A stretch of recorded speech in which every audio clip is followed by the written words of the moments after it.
Welcome to South City PCMB. ठीक है, तो अभी तक के हमने लेक्चर में देख लिया था जो बेसिक स्टडीज़ थी हमारी ह्यूमन रिप्रोडक्शन के लिए, वो हमने देख लिया था। अब मैंने आपको लास्ट में बताया था, आप जब पूरा वीडियो उसको देख लेंगे तो आपको लास्ट में प्यूबर्टी के बारे में मिल जाएगा। फिर भी मैं आपको बता देती हूँ प्यूबर्टी बेसिकली होती क्या है कि द स्टेज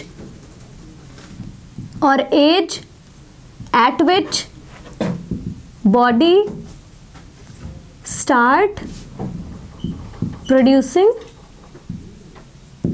गैमीट्स, ठीक है, and sex hormones is called puberty. उसको हम क्या कहते हैं? प्यूबर्टी। ये दोनों में होती है, दो इंडिविजुअल्स होते हैं ना ह्यूमन के केस में, ऑर्गेनिज्म में, एक फीमेल एक को हम कहते हैं मेल और एक को कहते हैं फीमेल। ठीक है, तो ये दोनों में ही होते हैं, बस दोनों डिफरेंट एजेस पे आते हैं। जैसे ये चीज़ फीमेल्स में ये क्या होती है, जल्दी आती है, मतलब 11 to 12 ईयर्स, और यही चीज़ मेल्स में क्या होती है, 13 to 14 ईयर्स। ये क्यों होता है इसको अभी हम लोग क्लैरिफाई करेंगे। मैं आपको बताती हूँ कि बेसिकली ऐसा होता क्यों है। ठीक है, तो ये आती है 11 to 12 ईयर्स में फीमेल में और 13 to 14 ईयर्स में मेल में। ये वेरी कर सकता है, किसी में 15-16 हो सकता है या किसी में 12-11 हो सकता है। मेल के केस में ये चीज़ वेरी कर सकती है 10 to 14 फीमेल्स में, मतलब 10 से शुरू होकर के 14 तक वेरी कर सकती है, यहाँ तक भी। वैसे जनरली 11 to 12 ज़्यादातर मोस्ट प्रोबेबली केसेस में 11 to 12 ईयर में देखा जाता है। अब बेसिकली ये प्यूबर्टी के बाद में सेकेंडरी सेक्सुअल कैरेक्टर्स आते हैं या सेकेंडरी सेक्सुअल चेंजेस आते हैं। तो ये क्या होते हैं, इसमें क्या होता है, कौन से वो चेंजेस, कौन से बदलाव आते हैं? ठीक, ये दोनों में होते हैं, मेल और फीमेल दोनों में। तो फीमेल्स में क्या होता है, हाई पिच वॉइस होती है, मतलब जैसे जैसे एज बढ़ती है वैसे वैसे इनकी वॉइस जो होती है श्रिल होती जाती है। श्रिल का मतलब बहुत पतली आवाज़। ठीक है, पहले जब बच्चे होते हैं तो उसमें जब कोई भी बच्चा रोता है, चाहे वो गर्ल हो या बॉय हो, तो यू कैनॉट डिफाइन इजीली कि वो बॉय है या गर्ल है, मतलब उनके रोने की आवाज़ से आप इजीली डिफाइन नहीं कर सकते हैं। ठीक है, लेकिन 11-12 ईयर की अगर गर्ल और बॉय हैं तो उनकी आवाज़ आप आसानी से पहचान सकते हैं कि ये लड़के की आवाज़ है या लड़की की आवाज़ है। ठीक है, तो वो क्यों आता है? जैसे जैसे एज बढ़ती है, प्यूबर्टी आती है, अटेन होती है बॉडी में, और इसके बाद में कुछ बॉडी में चेंजेस आते हैं।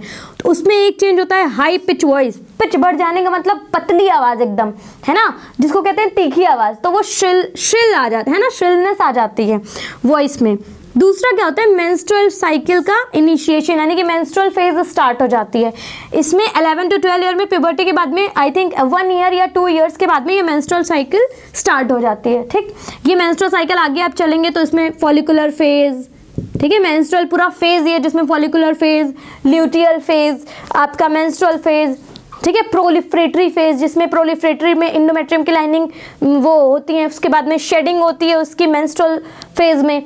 फिर फॉलिकल्स जो होते हैं अंदर, प्राइमरी फॉलिकल्स वो मैच्योर होते हैं, ग्राफियन फॉलिकल में बदलते हैं। ये ओवरी के अंदर चलती रहती है प्रक्रिया।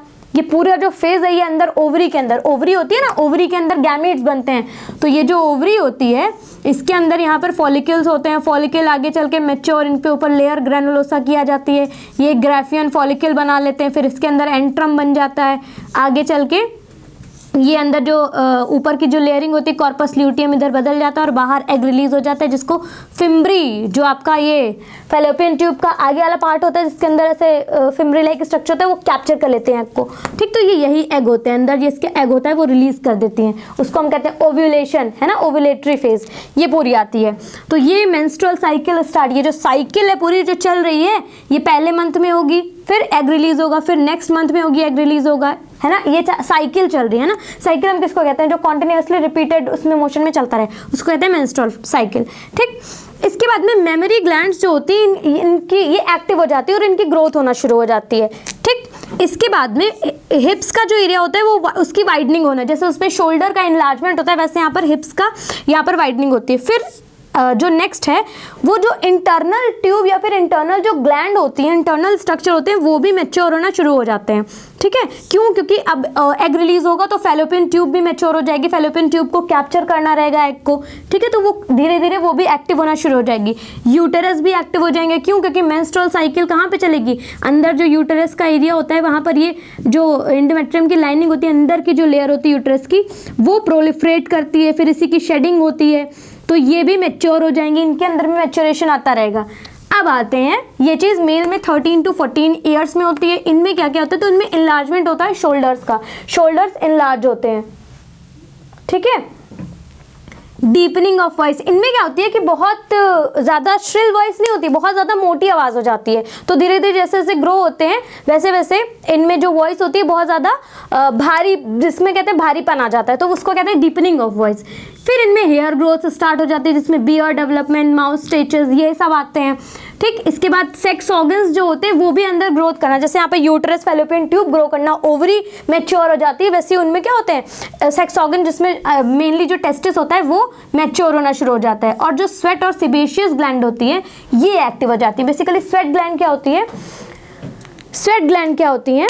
ये होती है हमारी जो स्वेट रिलीज करती हैं, ऐसी अंदर ग्लैंड पाई जाती हैं जो कि स्वेट रिलीज करती हैं, पसीना, ठीक है। तो वो ग्लैंड कुछ ज़्यादा एक्टिव हो जाती है, इसलिए बच्चों को उतना पसीना नहीं आता जितना आपके ये जो एडोलसेंस होते हैं उनमें आता है।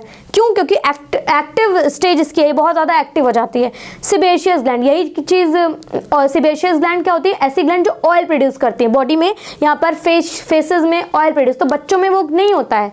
जब बच्चा होता है कोई भी तो उसमें ऑयल इतना ज़्यादा सिक्रेट नहीं होता जितना ये चीज़ एडोलसेंस एज में आती है। ऑयल ग्लैंड एक्टिव हो जाती है और वो सिक्रेट करना शुरू कर देती है ऑयल को, ठीक है। सेबेशियस ग्लैंड होती है वो। इसके बाद में स्किन पे पिंपल्स आना शुरू हो जाते हैं। तो ऐसा क्या है, ड्राई स्किन वालों को ये प्रॉब्लम कभी नहीं होती है, मतलब क्योंकि उनमें ऑयल रिलीज ही नहीं होता है, जिसकी वजह से उनकी स्किन ड्राई होती है। और जब ऑयली स्किन वालों को सेबेशियस ग्लैंड एक्टिव हो जाती है तो वो ऑयल के ऊपर और ज़्यादा ऑयल सिक्रीट होने लगता है, ठीक है। ऑयल सिक्रीट होता है तो फिर जितने ज़्यादा ऑयल आते हैं उतने ज़्यादा पिंपल्स निकलना शुरू हो जाते हैं। तो पिंपल्स का कारण ये सेबेशियस ग्लैंड है, और ये चीज़ टीन एज में ज़्यादा देखी जाती है क्योंकि वो प्यूबर्टी की एज होती है। अब बेसिकली ये इसमें देर में होता है, इसमें पहले होता है। ऐसा क्यों?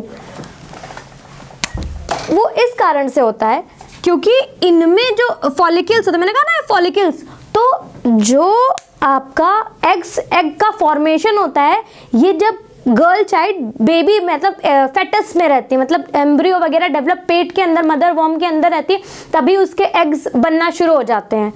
एग्स बनना शुरू हो जाते हैं, यानी कि बर्थ होने से, फीमेल चाइल्ड का बर्थ होने से पहले उसमें एग बने रखे रहते हैं ओवरी में, बस वो छोटे होते हैं। आप ये कह सकते हैं इनएक्टिव होते हैं और छोटे होते हैं।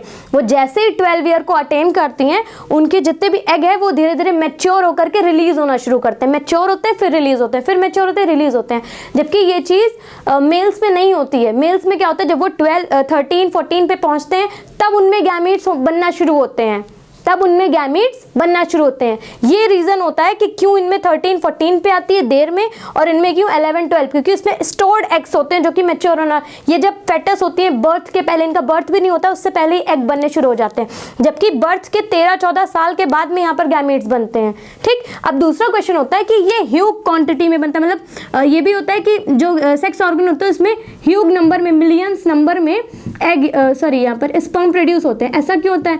क्योंकि ट्रैवलिंग इनकी होती है, इनमें टेल होती है, इनको मोटाइल होता है ना, मोटाइल स्पर्म होते हैं, तो इनको ट्रैवल करके आगे जाना होता है फ्यूजन के लिए, जबकि ये अंदर जो फीमेल होती है उनके अंदर एग प्रोड्यूस होता है और वो पूरे प्रोटेक्शन के साथ में आपके फैलोपियन ट्यूब में रहते हैं, तो उनको कोई भी खतरा नहीं होता, जबकि स्पर्म के डेथ होने का या उनके ख़त्म होने का वो ज़्यादा चांसेस होते हैं। इसलिए इनको ज़्यादा नंबर में बनाए जाते हैं कि अगर 1, 2, 500 भी ख़त्म हो तो फिर ये मिलियन नंबर्स में होते हैं, ठीक। और जबकि एग एक मंथ में एक ही बार एक एग रिलीज होता है, हर एक ओवरी अल्टरनेट मैनर में, यानी कि 2 ओवरी होती है, पेयर ऑफ ओवरी होती हैं। तो अगर राइट ओवरी ने इस मंथ किया अप्रैल में, तो फिर नेक्स्ट मंथ में लेफ्ट वाली ओवरी, ऐसे अल्टरनेट मैनर में ओवरी एग रिलीज करती है फीमेल्स में। तो ये दोनों केसेस आपके हो गए। मुझे नहीं लगता, अब इसमें कोई भी डाउट है तो आप कमेंट बॉक्स में पूछ सकते हैं, आंसर, ठीक है। आज का वीडियो, ये छोटा सा वीडियो, आप इसको जाकर के देखिए, इसमें क्वेश्चन बहुत अच्छे खासे बनते हैं, खासकर कंसेप्चुअल क्वेश्चन बनते हैं, ठीक है। आज का वीडियो इसी पर रहेगा, और अगर वीडियो पसंद आया तो like, share and subscribe. Thank you so much.